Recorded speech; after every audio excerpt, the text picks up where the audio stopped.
Eric Adams has instructed his top commissioners and lieutenants not to publicly criticize President Donald Trump at all, focusing instead on collaboration and cooperation. What an idea. Adams emphasized the importance of working constructively with the president. Adams' move comes after the Justice Department dropped corruption charges against him, which some see as part of the city's effort to support the Trump administration on immigration. Even though some Democrat leaders have criticized him for it, Adams stands by his approach, saying it's all about bringing New Yorkers together through conversation and cooperation.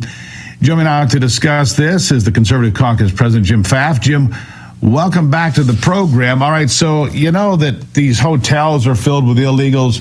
$59 million was sent there in contradiction to federal law. People lost their jobs. You can't play those games. We're not doing it. And here you have the mayor, Eric Adams, saying, hey, play nice with Donald Trump.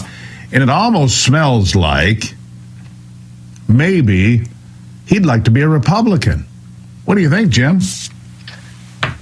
Hard to say in reality, but it's very interesting to note that from 1995 to 2002, he was a registered Republican.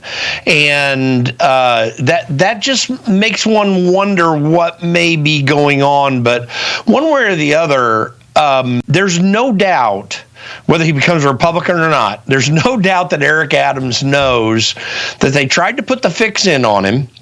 They tried to set him up for a problem. And when it comes to the charges, I'm not entirely clear about his guilt or innocence, but I do know that what I saw from the outside seemed just a little bit fishy because he was already questioning the previous administration, which we know is involved in lawfare. You know, the Democrats are trying to be critical of this move. Sorry, dude, you guys have been the most political when it comes to legal matters of anyone. We just went through this, so don't be preaching at us. So we'll just have to see what happens. I think he may. You know, Eric Adams didn't face any real legal challenges until he criticized the immigration policies of Joe Biden and Alejandro Mayorkas. I mean, what a surprise. What a coincidence. You criticize the previous administration, you would be dealt with by government agencies. You know, the same thing they keep saying that Donald Trump's going to do to others, but we haven't seen yet. You know, what they were doing is exactly what they accuse everybody else of, which is kind of common, isn't it? Well, that's the way Democrats operate. I mean, if you want to know what Democrats are actually doing behind the scenes, just listen to what they accuse Republicans of doing, which 95% of the time they're not doing. By the way, I'm not going to say that Republican and Democrat politicians in Washington, D.C., that there's a stark difference. There's a lot of problems on both sides of the aisle. But when it comes to these kinds of matters, the ones that bypass the electorate, bypass our normal institutions that were set up from the founding, the Democrats go right around those things as best they can to win political battles. I mean, it's just not an American party by any stretch of the imagination, and I'm not even sure that it has been even since before the Civil War.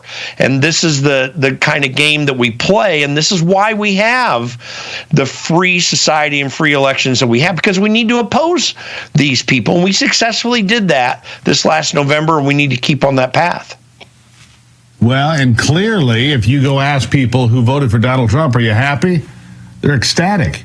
It's exactly what they voted for. And so you got the Democrats over here going, oh, this is just terrible. No, it's what America voted for. More than 77 million people stood up and said, that's what we want. We want change. We don't want status quo. We don't want open borders. We don't want, all this crazy sexualization of our children. We don't want a lot of this stuff. And we don't want our money spent on it either. Jim, I'll give you the last word.